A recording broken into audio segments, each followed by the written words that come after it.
네, 법보다 주먹 서정학 변호사 모시겠습니다. 어서 오세요. 예, 안녕하세요. 예. 자, 이재명의 변호사비 대납 문제나 김혜경이 소환 문제, 이제 소환이 거의 임박했다고 봐야죠. 아마 소환 통보는 했고요. 네. 원래는 이제 그 법에 보면 비공개로 하게 돼 있습니다. 네. 조국이가 이제 그 포토라인을 없애버렸잖아요. 그래서 이제 그 비공개로 했는데 네. 오히려 이제 그 이재명이가 먼저 소환받은 걸 공개를 했어요. 자기가. 그래서 이제 그 과연 공개 출석할지 아니면 이게 비공개로 할지 네. 상당히 관심이 되는데 네. 그래도 이게 법에는 비공개가 원칙이니까 저는 빠르면 이게 그 주말에도 연휴 기간 될 수 있고요. 네. 넣어줘도 그 다음 주 초에는 조사가 끝나야 됩니다. 네. 근데 뭐 김혜경과 관련해서는 그게 법인카드 유용 사건이잖아요. 예. 유용 횡령 사건입니까? 뭐 증거가 차고 넘치는 데다가 또 이 경우에는 그 지속적으로 그것을 그 공익 제보한 그 7급 공무원이었던 분의 그 진술이 계속 있잖아요. 뭐 이 경우에는 뭐 이론의 여지가 없을 것 같은데요. 아마 이게 이재명이가 볼 때 예. 가장 자기가 이제 이거 심각하다. 그 생각한 거 하나를 이게 그 해명을 했어요. 옛날에 그 경선할 때 예. 대선에 네. 3명한테 이제 그 밥을 먹었잖아요. 네. 밥을 먹은 게 이제 그 자기하고 이제 그 김혜경이는 네. 그는 이제 정치 자금 카드로 먹고 변호사가 결제했다. 수행하는. 그리고 이게 나머지 결제는 이게 전혀 자기들은 몰랐다. 이렇게 변명을 했거든요. 네.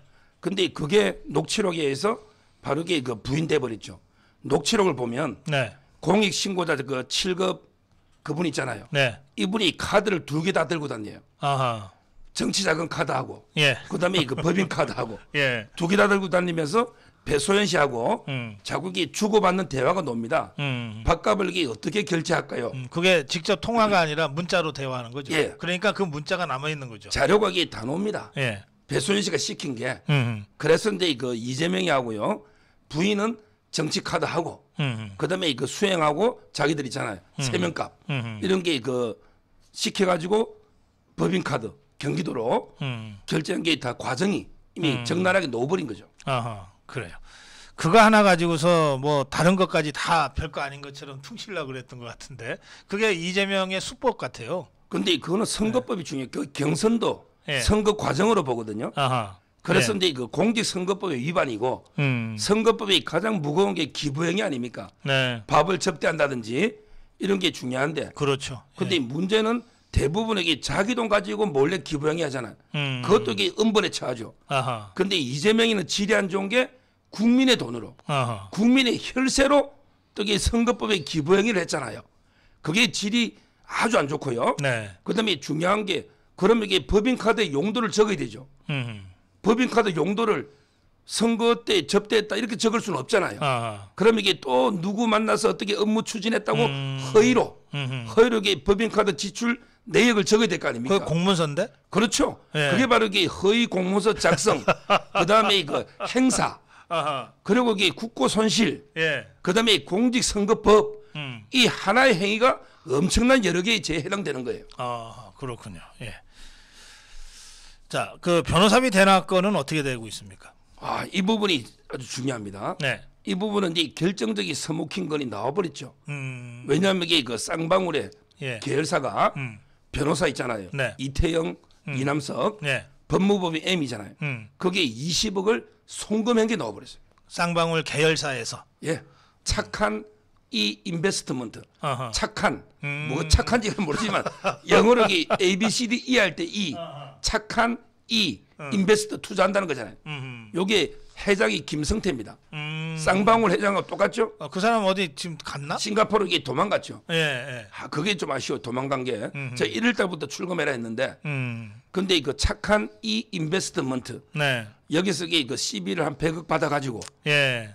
그 자리에서 그 팔아가지고 주식으로 전환해서 아하. 차익을 또 10억 남겼어. 아하. 그럼 이게 110억이 되잖아요. 예. 그 중에 70억을 빼간 거죠. 근데 그 용처를 추적해봤더니 20억이 바로 이제 법무법인에 간 겁니다. 아, 50억은 딴 데로 가고. 그건 아직 추적 중이고. 그러니까 이제 그 지금 그 20억이 이태영이라는 사람의 그 녹취록 예. 게 나오는 그 20억 플러스 알파죠. 거기에 이제 그 녹취록에는 현금 3억에 CB 20억이라고 했는데 CB를 바로 전환해가지고 20억까지 받은 거죠 이미. 아하, 녹취록 예. 단계에서는 CB였고 예. 그렇게 전환해서 빨리 20억 현금을 받은 거죠. 음. 그러니까 아마 현금은 한 23억이 아닌가 네. 이렇게 보이고요. 네. 이게 이제 그 녹취록이 터진 날 바로 반환해 준 거예요. 시점이 녹취록 이게 터진 어떻게 자기들은 법무법인에서는 예. 에스크로우 걸어놨다고 하거든요. 에스크로우는 이게 뭐냐면 기업들 M&A 할 때 네. 뭐 자금력 보여주려고 돈을 걸어놓는 거잖아요. 그리고 이게 조건에 따라서 몰수하거나 돌려주고 이런 거죠. 네. 네. 이거는 이게 여러 가지 계약서 서류가 있어야 되거든요. 예. 아무런 서류나 자료는 공개 안 하고 그리고 이게 거기는 형사사건만 해요. 검사 출신 2명이 하거든요. 직원이 총 여직원까지 7명이에요. 물론 이게 매출 한 70억 대요. 그러니까 이제 그 에스크로우라고 급하게 둘러댔지만 예. 에스크로우 이게 자료라든지 그런 거 할 법인이 아니다 이거죠. 그렇죠. 예. 그럼 이게 그 자료들이 여러 개 있어야 되잖아요. 어허. 그런 시점이 묘하잖아요. 예. 모든 게 예. 저는 이게 터무니없는 그런 변명을 뭐 검찰이 안 믿을 거다 예. 이렇게 봅니다. 일단 쌍방울 계열사 착한 이 인베스트먼트라는 데서 20억이 그 이태형 변호사 법무법인으로 넘어갔다가 그렇죠. 그게 변호사비 대납 의혹이 터진 날 다시 그 계열사로 그대로 돌려줬다. 그렇습니다. 그건 이게 말이 안 되는 전혀 뭐 변명이 안 되는 거죠. 서류가 에스크로우는. 그래서 이게 돈이 왔는데 예. 근데 문제는 이제 거기에 이재명이가 이제 알았냐 몰랐냐 이걸 이게 잡아야 되는가 그게 이제 마지막 검찰에 지금 물론 이게 이태영 변호사가 이재명의 법률 단장입니다. 지금 선거 때요. 얼마 전까지 선거. 맞아요. 법률 예. 지원 단장이니까 뭐 이게 뭐 몰랐다는 말이 안 되고 여러 녹취록이나 증거도 있는데 그래도 이게 이제 이재명한테 한번 소환해야 되니까. 네. 근데 그 우연의 일치인지 중요한 게요. 네. 이 수사 책임자가요. 네. 옛날에 이준석이 성상납 수사했던 사람이에요. 이게 옛날에 이준석의 우리 그 결정적인 대전지검의 부부장 검사 예. 김형록이라고 기억나시잖아요. 예. 김형록. 예. 이분이 그 이준석 성상납 아이카이스트 그 조사할 때 성상납했다는 수사 기록을 이게 붙여놨고 진술서 네. 같은 거. 예. 그때 그래서 김형록 부부장의 수사 기록이 스모킹 건 중에 하나다. 이준석이 네. 이랬잖아요. 네. 이분이 그 이후에 남부지검에 부장 갔다가 그다음에 그 수원지검에 2차장 검사로 온 거예요. 그러니까 지금 수원지검에 쌍방울 수사가 6부에서 하고 그다음에 이재명 수사가 공공수사부에 하는데 네. 두 개가 사건이 연결된 사건이잖아. 그렇죠. 그래서 이제 이거 형사 6부와 공공수사부를 합친 거죠. 합동수사단으로. 네. 그다음에 책임자가 김영록 차장 검사인데 이분이 엄청나게 수사력이나 강력합니다. 부산 검정고등학교 나왔는데 부산 출신. 네. 근데 그 서울대 경제학과를 나왔어요. 경제를 잘 알죠. 예. 연수원은 이제 그 31기입니다. 31기. 굴짤 사건 많이 했더라고. 그래서 저는 결국 김영록 검사가 네. 이준석도 잡고 이재명도 잡는 두 명이 제가 미워하는 이시 두 명 있잖아. 이 두 명을 이게 동시에 잡는 이게 김영록 검사가 할 것 같아요. 예. 지금 한번 기대를 좀 해봐야 되겠습니다. 예. 사실 같은 사건이라도 검사가 누구냐에 따라서 많이 그럼요. 달라질 수 있잖아요. 그럼요. 이분이 그 남부지검에서 금융조세 저승사자 있잖아. 여의도 저승사자. 거기 부장도 하고 엄청나게 제가 수사 경력 행글 보니까 베테랑이에요. 서울대 경제학과 출신이기 때문에. 그래서 이제 이준석 때도 꼼꼼하게 그 수사를 했더라고. 예. 그러니까 이준석의 성상납도 기록이 다 부신한 거예요. 이번에 6부하고 공공사부 제대로 쌍방울 압수수색을 봤더니 예. 쌍방울은 3번, 그다음에 이태영 사무실 1번, 그다음에 법조윤리협회 변협회관 압수수색, 네. 그다음에 세무 신고를 한 게 중요하잖아요. 변호사들이 송파 세무서부터 세무서 사무실만 4군데 엄청나게 압수수색했습니다. 증거가 이게 뭐 충분히 확보된 게 아닌가.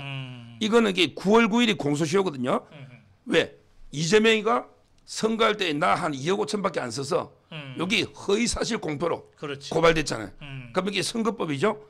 따라서 이제 9월 9일이 만기이기 때문에 무조건 이게 8월 중에는 수사 결과가 나온다. 이래 보면 돼요. 그 압수수색한 그 변호사 윤리위원회요? 법조윤리협회. 법조윤리협회. 그게 변호사 수임 내역을 모두를 다 보내는 신고하게 돼 있는 거죠. 그렇습니다.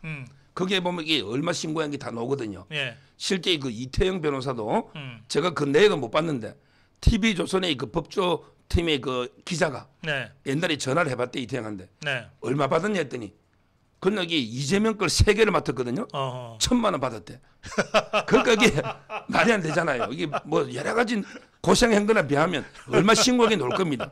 그러니까 이게 변호사 한 30명 정도 해가지고 2억 5천에 맞춰야 되니까 어허. 한 사람이 한 500에서 1,000 사이 이렇게 맞춘 거죠.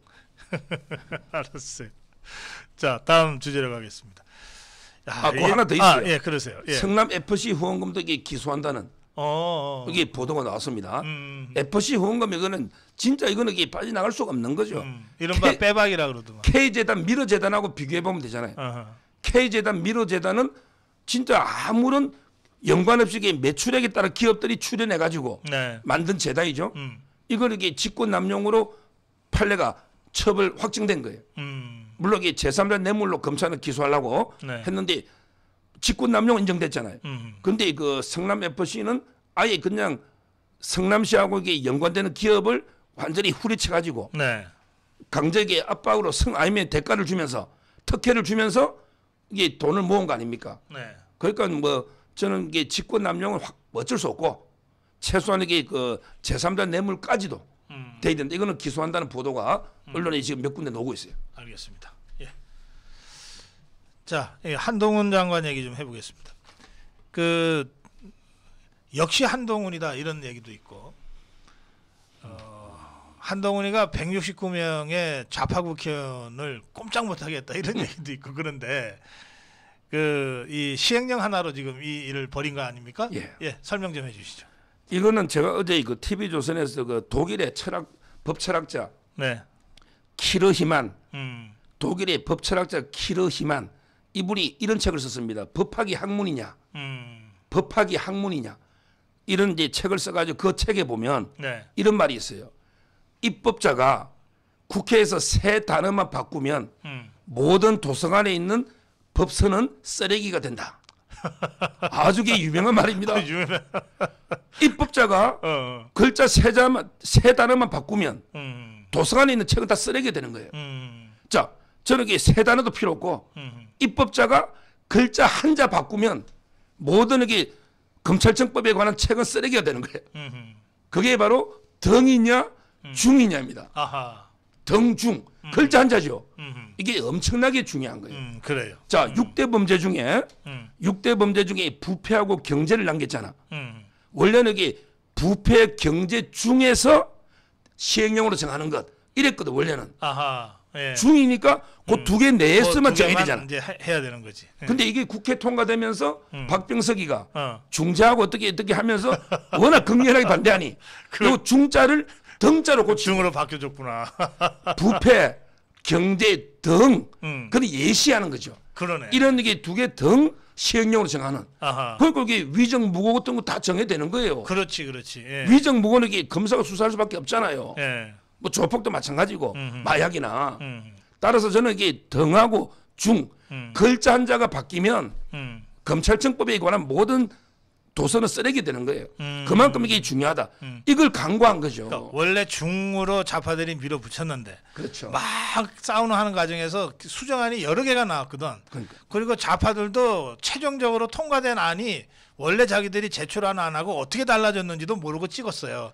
그런데 결과적으로 보니까 이게 중이 등으로 바뀌어 있는 거예요. 모르는 사람이 대부분이고 그때 동작의 이수진이라고 있잖아. 주막집 주모 있잖아요. 그거는 이게 판사 출신이잖아. 그러니까 그거는 좀 알았어. 아하. 이게 등이 되면 나중에 시행령으로 넓어집니다. 아하. 아, 그걸 이게 이수진은 걱정했더라고. 아하. 그러니까 이게 이수진이가 판사 출신이니까 최강욱이나 김남국이보다는 좀 나은 것 같아.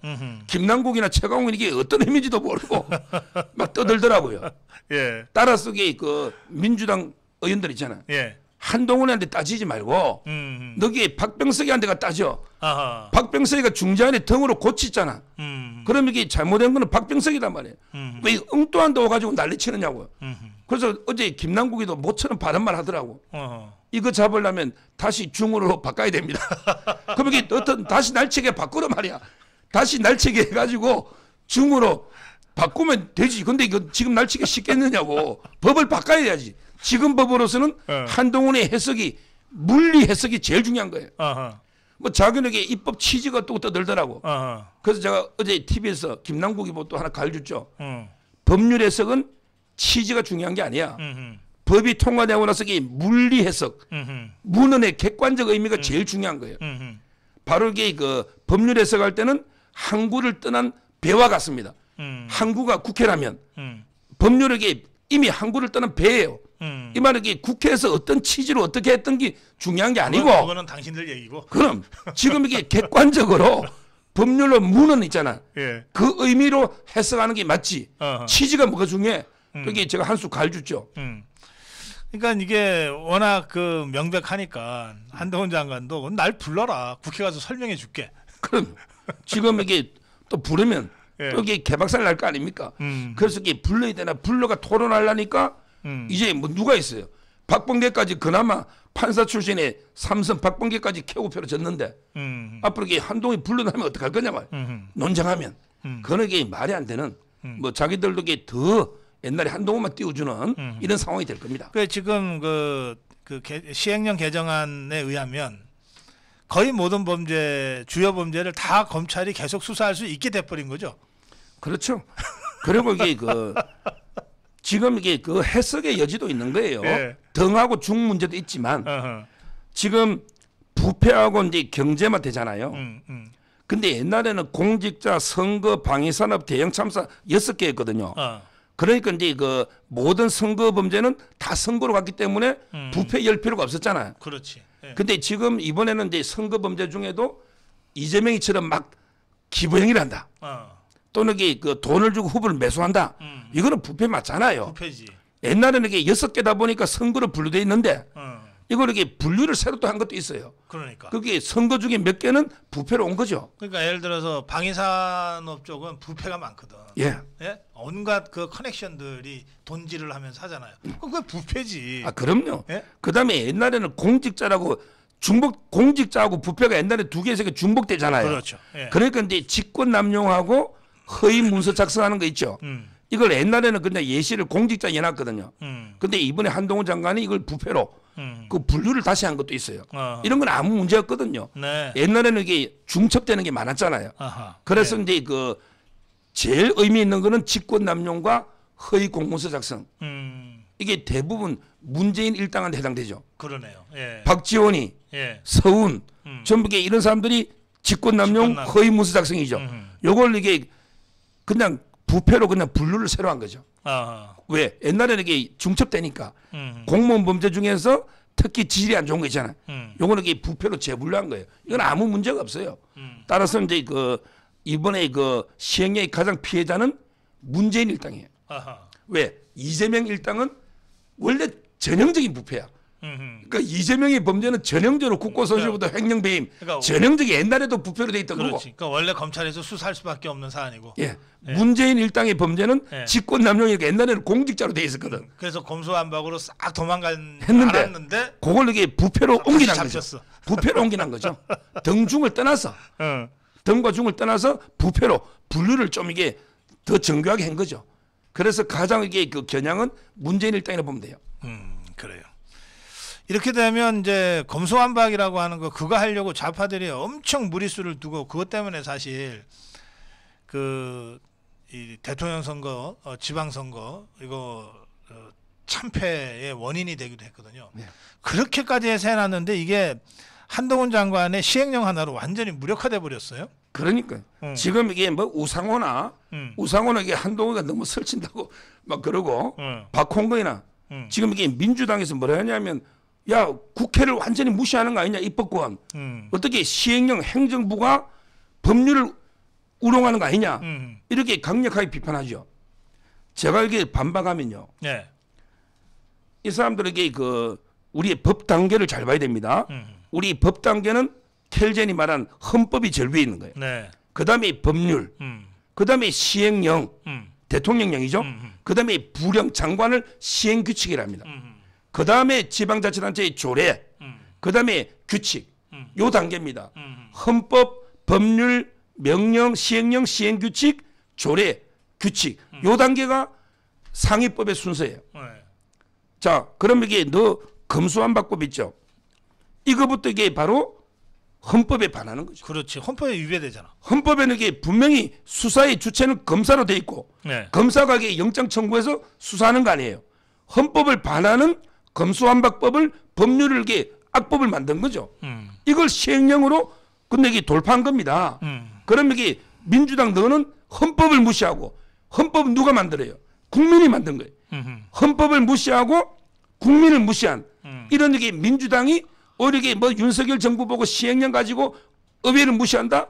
의회가 이게 다수의 힘으로 민영배 그 꼼수 탈당 있잖아요. 이런 게 다수의 힘으로 악법을 밀어붙인 거 아닙니까? 따라서 저는 민주당이 먼저 지금 이게 헌재가 있거든요.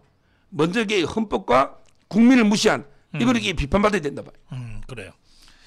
이제 이 법리적으로도 이제 그렇게 해석이 되고 저는 그 정치적으로 보면 한동훈이가 한 말 아니 나를 불러라. 내가 가서 설명해줄게. 이것에 더불어민주당이 꼼짝 못하는 것 같아. 이거 완전 쪽팔려 버리는 거지. 그럼요. 지금 이게 수준 차이가 워낙에 그 납니다. 지금 법무부나 법무부의 그 엘리트들이 진짜 이게 그 실력 있는 검사들이 다 포진해 있잖아요. 그 밑에도 지금 이게 그 검찰총장이 사실상은 이원석 대검 차장이거든요. 옛날부터 이게 몇십 년 한 20년 전부터요. 수사팀마다 뭘 했냐? 야, 저게 우리 팀에 동훈이나 이원석이나 둘 중에 하나 몸에 우리 팀이 수사될 텐데 항상 그런 말이 돌았어요. 어느 팀이든 그 둘 중에 하나만 데리고 가면 한동훈이나 이원석이 그러면 이게 될 텐데 이런 말이 많을 정도로 실력을 인정받은 수사에 대해서는 이런 얘기 그 논리나 실력을 겸비한 거예요. 그런데 거기에 비하면 최강욱이 있죠. 와, 이 사람은 저 이런 사람 처음 봤습니다. 주소에 법원에 송달을 안 받아. 근데 국회에서는 활동해. 주거부정이야. 지금 이게 주거부정입니다. 왜냐하면 이게 대법원에 송달이 되면 배지가 바로 날라가잖아요. 이미 확정돼서니. 폐문부제로 안 받아요. 폐문부제. 아니 국회의원이 와 주거부정을 이게 법원에 송달을 안 받고 그러면 이게 제가 그렇지 국회 사무실로 직접 갖다 주라. 국회 사무실로 송달해야 되거든요. 그런데 이제 국회 활동하고 있잖아. 이런 얘기 저는 이렇게 파렴치한 법 처음 봤습니다. 명색이 국회의원이 어떻게 법원에 송달을 안 받아가 배지를 조금 더 몇 달에 더 끌어보려고. 이런 얘기 최강욱이 법무관 출신. 그다음에 김남국이 보십시오. 그게 뭐 이게 누가 제대로 했던 뭐 황운하 같은 사람들 전부 이게 경찰 내에서 요구하거든요. 저는 이런 게 법사위원들 가지고 이게 그 과연 이게 법무부의 한동훈이나 이원석 상대할 수 있겠나 이런 생각이 들어요. 알겠습니다. 자, 다음 주제로 가볼게요. 이준석이가 뭐 가처분 신청을 한 거죠? 그렇죠. 두 명이 두 팀인 거예요. 이것도 이게 중복인데 하나는 아마 각하되지 않을까. 이준석이가 이제 그 하나 하고요. 그다음에 신인규라고 있잖아. 신인규. 이 사람에게 그 부대변인이에요. 한양대 노가지고 이제 경북대학교 로스쿨 졸업한 이게 86년생 어린 변호사입니다. 신인규. 이분이 한 1,500여 명 모아가지고 당원들 모아가지고 가처분 이게 2개 했고요. 아마 이게 그 10년 17일 날 하는데요. 저는 이게 이준석의 가처분을 대리한 변호사가 좀 이해가 안 돼요. 저하고 워낙 친한 분인데. 그래요? 그 이번에 그 이재명 비리 제보받은 게 김진태가 그 위원장했죠. 강원도지사 김진태가 그래요. 이재명 그 이재명 검정위원장했죠. 검정위원장했죠. 거기에 부위원장을 했거든요. 이병철 변호사가 거기에 부위원장이에요. 김진태하고 친한 거죠. 제하고도 여기 신림동에서 같은 학원에서 오랫동안 이렇게 같이 강의하고 친목 교원이기 때문에 친해요. 아니 근데 왜 이준석을 대리한다? 도저히 저는 납득할 수 없는. 이게 김진태 뜻인가 싶기도 하고 김진태 맨이니까. 김진태가 여기 강원도 이준석이 밥도 한번 사줬잖아요. 춘천 닭갈비 뭐 했잖아요. 아니 홍삼도 줬어. 그러니까 이게 저는 상당히 그 의외로 왜냐하면 이게 이병철 변호사는 탄핵도 박근혜 대통령 반대했고 저하고 이게 정치 노선이 비슷했거든요. 그런데 지금 이준석 대리인으로 이병철 변호사가 주가 되고 뭐 어린애 2명 빼더라도 그다음에 우리 쪽에 국민의힘 있잖아요. 여는 이게 탄핵 때 국회를 대리했던 이것도 그 그것도 이상하네. 탄핵 때 박근혜 대통령을 대리한 게 아니고 국회. 그러니까 권성동이 한 거죠. 권성동이가 법사위원장이잖아요. 황정근 변호사, 황정근. 이분에게 권성동이가 선임한 거죠.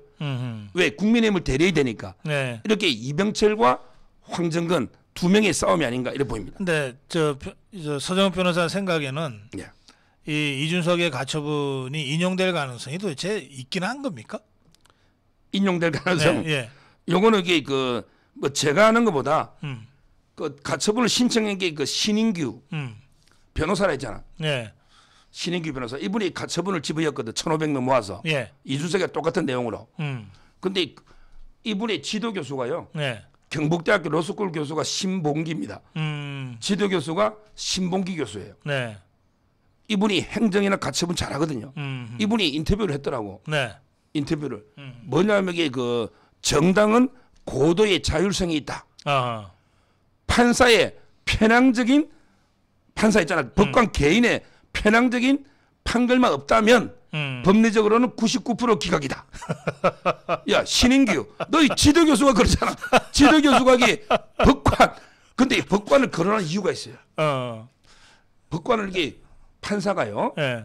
이 판사가 우리법연구의 그 핵심적인 멤버입니다. 아 그래요?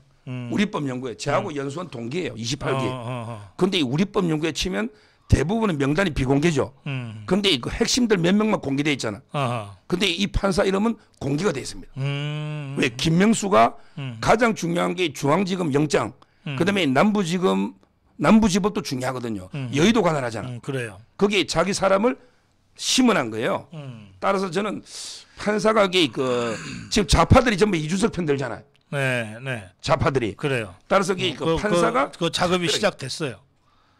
특별하게 편파적만 안 한다면 뭐 저도 그 99 플러스 0.9999 하면 99.9999 무한대로 네. 이게 기억되지 않을까 이렇게 보입니다. 알겠습니다.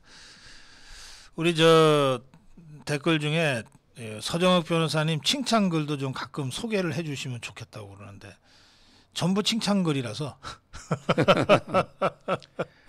하여튼 이 그 황정수 판사가 제가 우리법 연구의 핵심이라 했잖아요. 근데 그 전라남도 이게 구례 출신이에요. 구례. 예. 그다음에 순천고등학교 넣었거든요. 그리고 이게 운동하다가 데모 시험이 늦게 됐어요. 66년생인데 저하고 동기니까 저보다 나이는 한참 많잖아요. 그러니까 이제 걱정이 되는 거예요. 운동권 출신의 전라도 순천고등학교 넣어서 우리법 연구회다. 이러면 이게 이준석이를 어떻게 살려줘 가지고 국민의힘을 완전 몰락시키자 이럴 수 있잖아요. 그럴 수 있죠. 그럴 그게- 경우에는 1심 하면 다시 2심으로 가죠. 그렇죠. 예. 신봉기 교수가 법관을 우려한 게 바로 그런 의미고. 근데 뭐 한 번에 끝나는 건 아니죠. 결국에 서로 항고 대법원까지 갈 수 있기 때문에 예. 뭐 이게 1심이 그래 놔도 대법원까지 갑니다. 알겠습니다. 예. 자, 뭐 이준석 얘기는 뭐 이 정도 해도 될 것 같습니다. 그 어제 그저께 주호영이가 이제 비대위원장에 그 추대되고 난 다음 날 예. 그 수재 현장에 봉사활동하러 나갔어요. 예. 뭐 국회의원 한 40~50명이 우 몰려갔는데 당직자 합치면 뭐 한 100여 명이 몰려갔어요. 이 자리에서 대형 사고를 쳤습니다. 어떻게 보세요? 이게 그 사고 정도가 아니고요. 예. 제가 보기에 많은 국회의원들이 김성호이 때문에 살은 것 같아요. 음. 김성호이 때문에 원래 이게 큰 망언이 나오면 작은 망언은 그렇지. 좀 이게 묻히잖아. 예. 거기에 YTN 그 돌발 영상 보십시오. 아니 워낙에 김성원이가 사진 잘 나오도록 비가 더 왔으면 좋겠다. 워낙 큰 망언 때문에 묻혔지. 정말 이게 그 말들이요. 예. 아까 박사님도 이게 그 예. 이미 그 몇 개 소개했잖아요. 예. 여러 가지 비가 이쁘게 와서 괜찮. 이 무슨 말이 비가 이쁘게. 야 정말 이게 그 말도 안 되는. 수재 현장에 가서. 아이. 그러다가 이 권성동이는요. 예. 나경원 보고 이게 외모 가지고 머리 흰머리 뭐 못 본 사이 나이값을 좀 하네. 못 본 사이 나이값을 좀 하네. 이게 무슨 뭐 이게 흰머리가 좀 많이 나는 거 가지고 외모 빗대는데 나중에 다른 데 가려는데 나경원 때문에 이게 왔다는 거예요. 그럼 또 뭔 소리야? 그러면 이게 그 사당 그게 동작이잖아요. 예. 그럼 이게 그 주민들이 어떻게 했느냐고요. 아니 처음에는 다른 지역에 갈라 했는데 나경원이가 이제 실세니까 이 지역에 왔다 딱 보고 뭐 나경원 지역 아니면 바꾸려 그랬지 뭐 이런 식으로 나경원한테 권선대 꼼짝 못하니까 그러니까, 이런 식의 농담을 주고받으면 웃고 있는 거예요. 그러니까 지그들끼리는 뭐 저 지역구 구 당협위원장이니까 나경원 대표 띄워준답시고 그런 소리를 한 모양이네. 그러니까요. 저는 이게 웃고 농담하고 그 외에 또 어떤 여성원이 신발을 좀 신는데 발이 큰가 봐. 여자가 이게 발이 너무 크면 안 돼. 이런 게 말을 하고 있어요. 야, 그래서 이게 저거 댓글을 봤더니 네. 망은 경연대회 하냐? 망은 경연대회. 또는 이게 국민들은 피눈물 나는데 웃고 떠드냐? 해도 너무한다. 국민 통곡하는 곳에 가서 저따위 말이 나오나? 이런 게 비판이 봉사를 안 가고 차라리 조용히 있지. 가가지고 이게 엄청나게 이렇게 비난을 받는. 예. 그게 이렇게 저는 웃고 떠드는 갑자기 그 춘향전의 그 시가 생각나더라고. 고성가처의 원성고. 옛날에 변사또 그 암행에서 출두할 때 보면 그렇지. 뭐 총누락시 민누락 이런 시 있잖아요. 있어요. 예. 이런 게 막 웃고 떠들고 술 먹고 하는 이런 게 고성이 노는데 원성 국민의 원성은 높아간다. 이걸 이렇게 깨달아야 돼. 민심이 얼마나 무서운지. 아니 이게 카메라가 있고 없고 어떻게 이미자는 카메라 잘 잡던만 어떻게 김성호 해보고 하는 거 보니까. 근데 카메라를 의식하지 말고 있든 없든 정말 이게 그 엄청난 이게 100년의 대제 아닙니까? 그러면 이게 진짜 저는 이게 신중하게 가가지고 처절하게 봉사를 제대로 해야 되거든요. 이러면서 이게 저는 엄청나게 이번에 국민의 지지율을 깔아먹었다 이렇게 봅니다. 아니 그러니까 아니 이것들 도대체 왜 이래 나가갖고 이렇게 사고를 치는 거야? 그냥 조용히 그냥 집안에 처박혀 있지. 그래서 제가 어제 이것도 TV조선에서요. 예. 제가 주호영까지 비판했습니다. 네. 처음에 김성원 발언이 뭐 원래 저 의원은 농담 잘한다고 뭐 기자들도 탓했잖아. 큰 걸 좀 봐야지. 주호영이가. 기자들 노는 거 하면은 이런 거 안 나오겠냐 뭐 이런 얘기까지 했어. 그래서 저는 이게 그 요즘 한자 성어가 유행하니까 읍참 마속이라고 제가 이게 두 명을 비판했어요. 읍참 성원. 이 말은 이게 김성원 의원을 참아야 됩니다.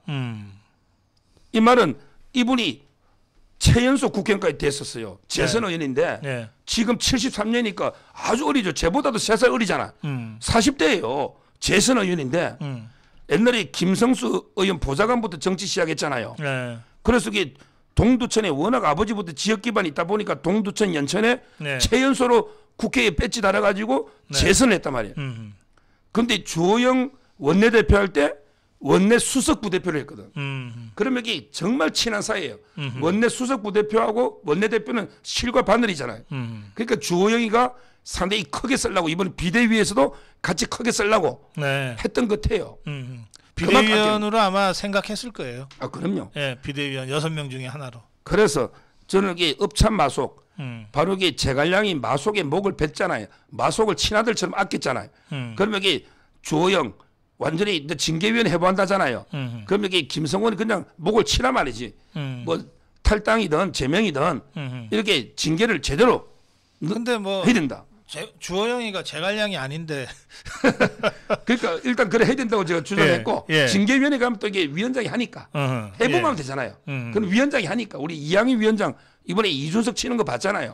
저는 그게 제대로 최소한 6개월 이상은 왜냐하면 이게 최강욱이 그 짤짤이 발언 있잖아. 그것도 이게 6개월 아닙니까? 발언 저는 징계해야 되고요. 네네. 그다음에 중요한 게 제가 말하고 싶은 읍참마속은요. 네. 그때 제갈량이 어떻게 했어요? 자기가 이게 잘못이 있기 때문에 자기 스스로 3단계 그렇죠. 네. 3단계를 스스로 이렇게 강등한 게 읍참마속 고사입니다. 주호영 너게 3단계 강등하면 비대위원장을 비대위원으로 강등할 수는 없으니 사퇴라 그냥. 왜냐하면 이게 3단계 강등할 게 없잖아. 그렇지. 근데 이게 비대위원으로 강등하는 건 모양새가 우스우니. 네. 근데 이게 그냥 백의종군 비대위원장 사퇴라. 이렇게 제가 직격탄을 날려버리죠. 그 제갈량이 등급 벼슬을 3단계로 낮추고 그래서 월급도 저 대폭 줄었어요. 예? 그거를 그 자기가 먼저 상신을 해요. 그 후주한테 유선이한테.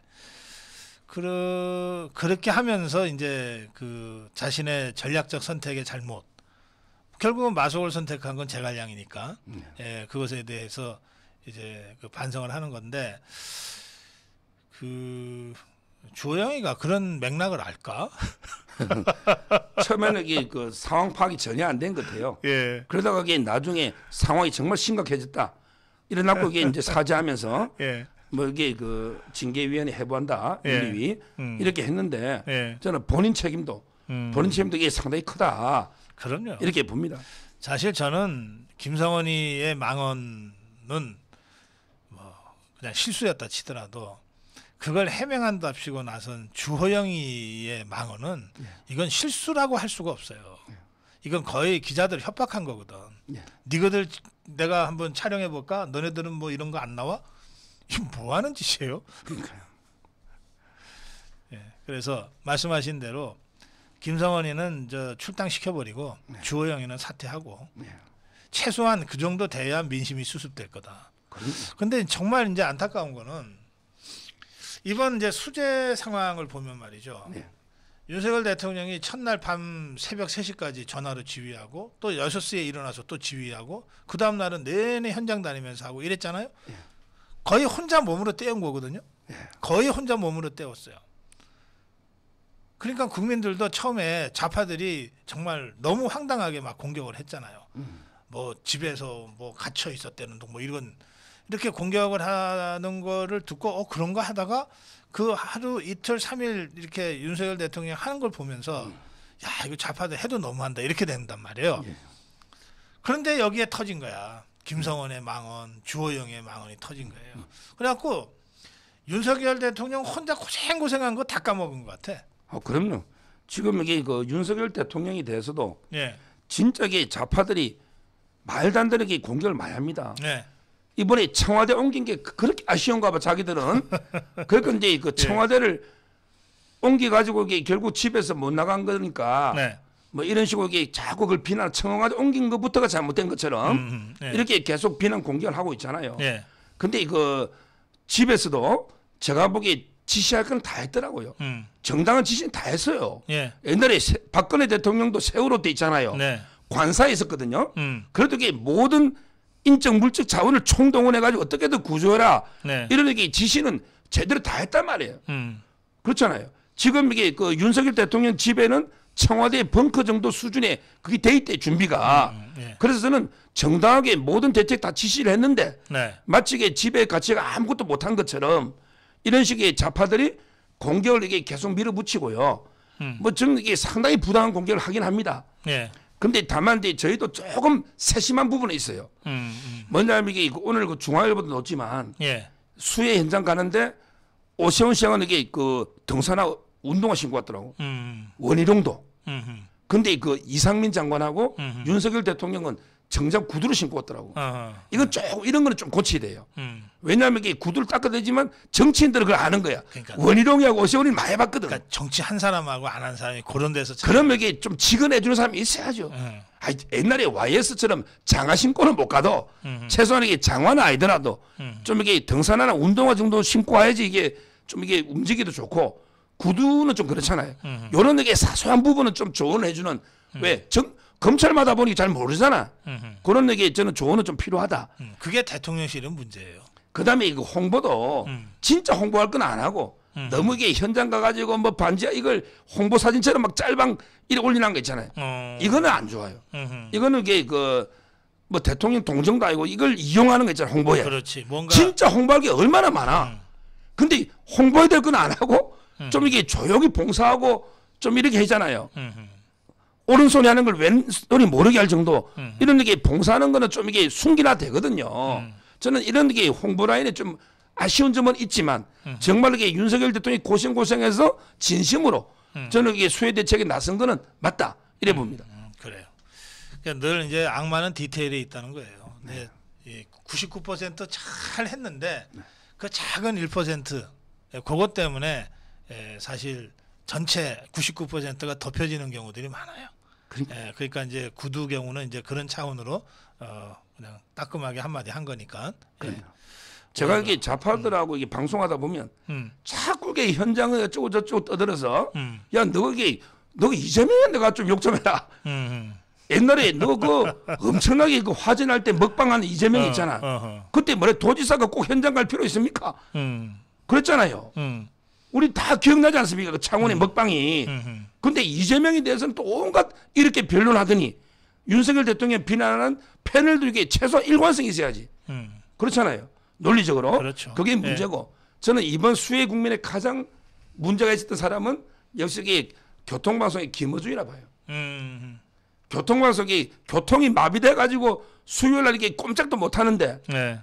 근데 이게 교통정보는 아니고 정치 프로를 쭉 그냥 하고 있는 거죠. 그리고 거기 패널 7명 중에 6명이 전부 좌파 패널을 불러가지고 히덕거리고 있는 거예요. 네. 이런 게 김어준의 행태. 그래서는 교통방송은 이번 게 그 존재 목적을 상실한 거예요. 존재 이유가 없잖아. 이건 이게 폐지해야 된다는 거예요. 그 제가 그 교통방송 그 시간대를 진행해봐서 아는데요. 네. 보통 방송을 이제 7시에 하면 그 PD나 작가들이 한 오전 4시 정도에 출근해서 준비를 하거든요. 그럼 그 시간이면 상황 파악이 다 되는 거예요. 특히나 교통방송이잖아요. 교통 상황부터 점검하는데 지금 이게 교통 대란의 조짐이 있다든지 이게 다 아는 거예요. 그러면 프로그램을 그 정상적인 프로그램을 편성을 했다 하더라도 이걸 교통 재난 방송으로 바꾸자라고 하는 결정이 나면 그저 한 30분이면 그 준비가 끝나요. 네. 왜냐하면 여기에는 교통 리포터들이 전국에 다 있고 서울 시내에도 다 있고 그다음에 기상캐스터는 늘 대비돼 있거든요. 늘 연결시킬 수 있도록 돼 있거든요. 그러니까 여기에 전문가 한두 사람 또는 중대본에 뭐 과장이나 국장급 한두 사람만 섭외하면 되는 거예요. 그 사람들 입장에서 교통방송에서 교통 상황 얘기해 달라고 그러는데 피할 사람이 누가 있어요. 네. 그렇게 해서 30분만이면은 이게 충분히 교통 재난 방송으로 이게 전환이 되는 거예요. 저도 그런 경험이 있어요. 근데 왜 이자들이 그걸 안 했을까? 전대에 줄줄이 불러놓은 거예요, 이자들이. 예, 그거 보니까 출연자들 보니까 다 전대에 출마한 최고위원 후보들이야. 그렇죠. 예? 그러니까 그 전략적 판단을 한 거지. 김어준이가 이걸 몰라서가 아니고 교통방송이 교통재난방송으로 해야 된다는 걸 몰라서가 아니라 알았을 텐데 그렇게 되면 민주당 전대 출마하는 최고위원들 후보들을 전부 캔슬을 시켜야 되니까 그렇죠. 얘네가 이걸 선택한 거예요. 예. 민생을 버리고 시민을 버리고 좌파 정치의 정쟁을 선택한 거라니까. 그러니까 지금 이게 그 교통방송은 네. 뭐 이게 우리가 뭐 방송은 자율성이 있는 거 아니냐? 네. 방송의 자율성만 떠들죠. 네. 그래서 저는 이게 주장합니다. 너 이게 방송을 너 마음대로 자율적으로 너 마음대로 하려면 네. 예산도 독립해야지. 아니 예산은 서울시 예산으로 이게 운영하면서 방송은 내 마음대로 편파 방송하겠다.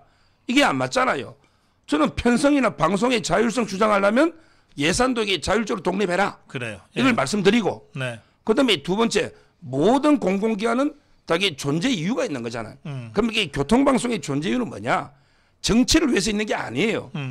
교통정보가 그게 딱 설립 목적이 나와 있잖아요. 이런 게 존재 목적 이유를 이게 망각하고 못하는 기관은요. 저는 폐지 외에는 답이 없다. 그래요. 이렇게 보고 있습니다. 예. 자, 그 저 얘기 나온 김에 서울시 얘기 나온 김에 그 오세훈 얘기 한마디 좀 하고 갑시다. 그 반지하의 그 새 모녀, 그러니까 자매 두 사람과 그 딸이죠. 이제 정말 안타까운 죽음을 맞이했는데 그 다음 날 서울시가 반지하 지하 20만 호를 없애겠다고 그랬어요.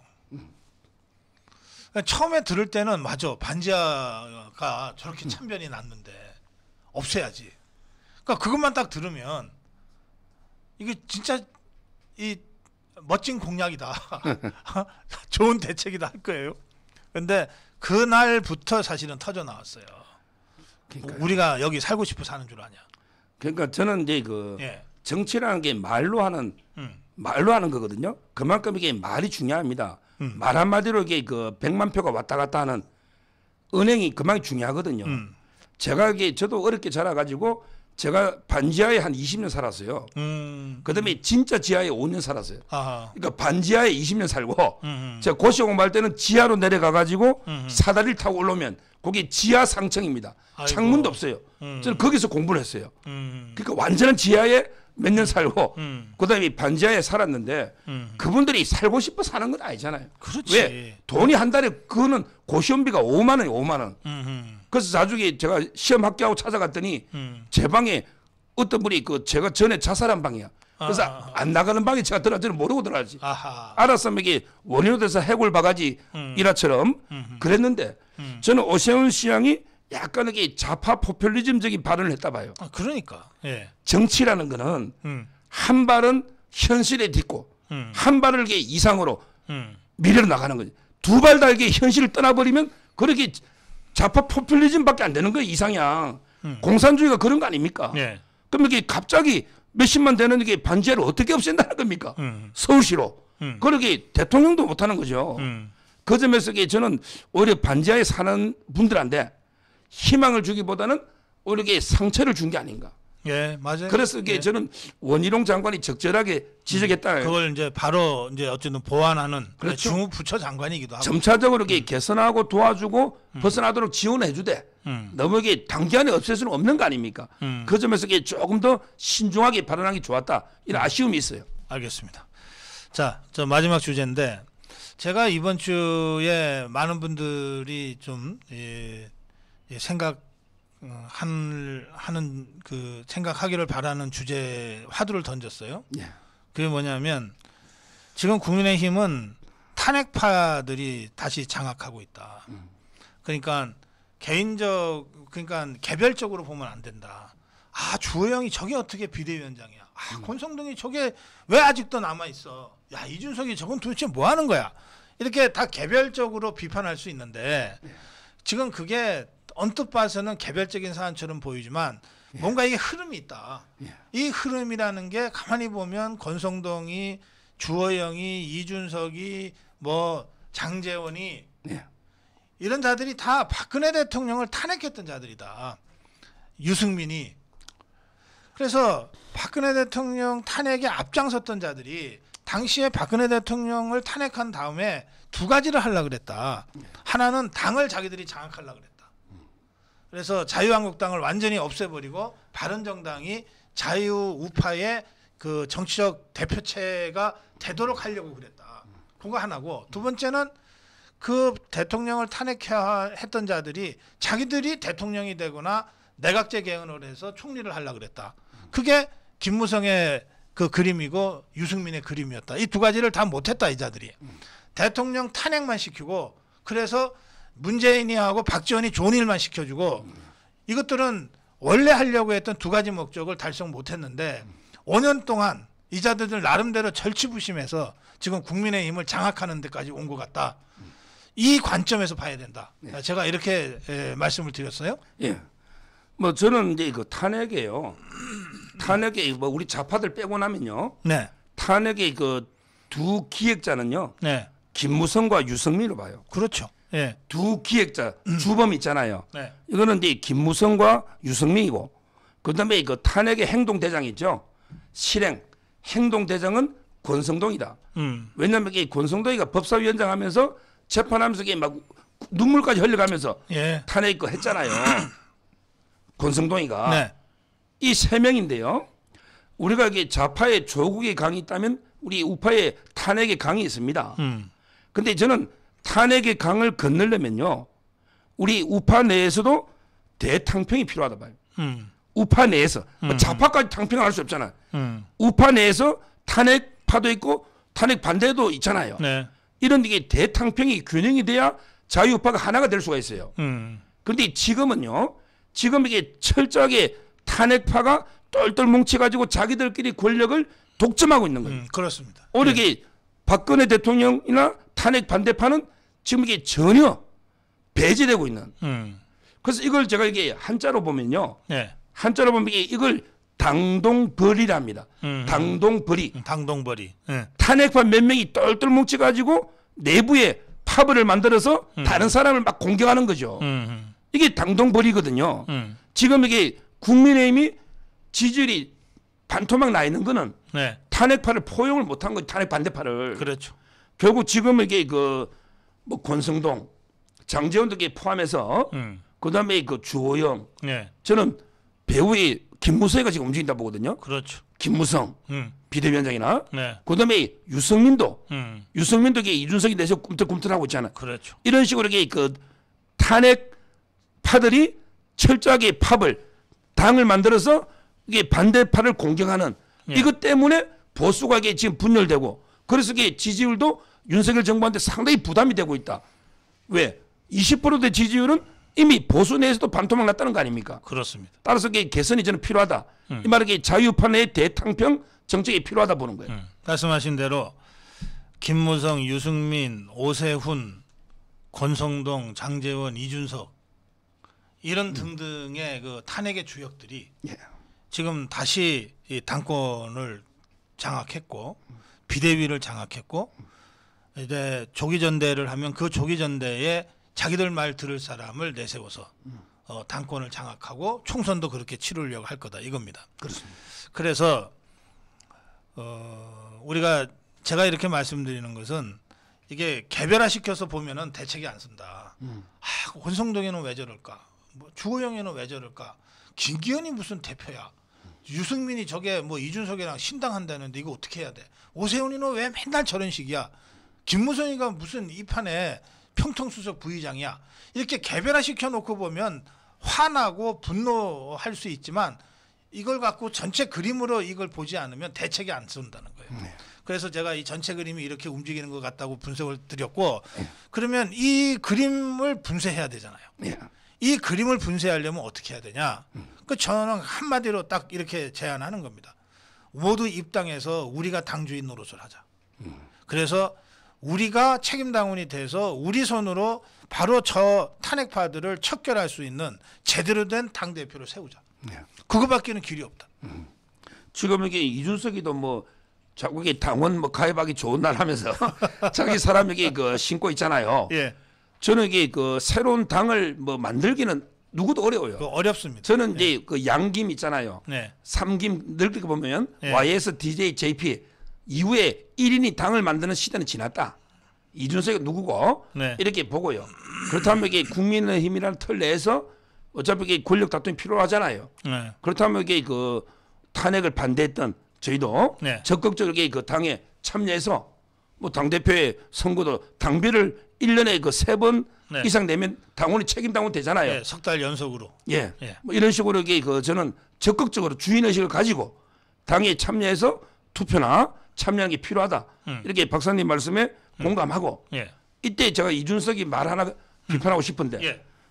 이준석이가 사진 하나 올려놨더라고요. 집이 뭐 무너졌는데 뭐 영업합니다 하면서 이게 사진 올려놨잖아. 세우는 데는 뭐 2년이 걸렸는데 뭐 2주 만에 망했다고 예. 올려놨죠. 진짜 이게 역사인식이 천박하고 무식한 이준석이가. 네. 저는 국민의힘을요. 저는 이래 봅니다. 국민의힘이 70년 이상 우리 자유파가 70년 이상 이게 당을 제대로 이게 세워왔는데 이준석이가 한 1년 2개월 만에 말 안 못다 봐요. 네. 이 국민의힘이 간단한 당이 아닙니다. 우리나라 이게 대한민국의 어떤 주체 세력이에요. 네. 그래서 이제 그 광복 건국을 주도한 이승만 대통령의 자유당, 박정희 대통령의 공화당, 그리고 이제 전두환 노태우 민정당부터 해서 저희가 이제 그 새누리 뭐 한나라당 쭉 거쳐가지고 온 게 국민의힘입니다. 네. 이게 우리 자유우파의 어떻게 보면 이게 정통 정당이에요. 네. 이게 70년 이상 온 겁니다. 2년 만에 딱 생긴 당이 아니에요. 그 뿌리가. 그 다음에 2년 동안 이준석이가 2년 만들었다는 거는 김종인이가 8개월, 자기가 1년 2개월 했다는 거야. 아니 김종인이가 당을 세웠어요? 김종인은 이게 당을 분열하다가 선거 때 떨어져 나갔잖아요. 이준석이 네가 당을 세웠느냐고. 이 당 만드는데 이준석이가 뭐 벽돌 한 장 뭐 하나 나은 게 있습니까? 지금 이게 당을 역대 보기 드문 당 대표가 당을 상대로 소송하는 이게 전대미문입니다. 그래서 저는 70년 이상 정통 있는 우리 당을 이준석이가 1, 2년 만에 김종인하고 오히려 말아묻다. 이렇게 보는 게 정확한 인식이에요. 그렇습니다. 예. 그 탄핵파 이 정치적 배신자들에게 다시 당을 뺏길 수는 없지 않습니까? 예. 그래서 일단 자유파 국민 여러분 전부 입당하시고 석 달 이상 연속으로 당비를 내주십시오. 그래서 책임당원이 되셔야 투표권을 행사할 수 있습니다.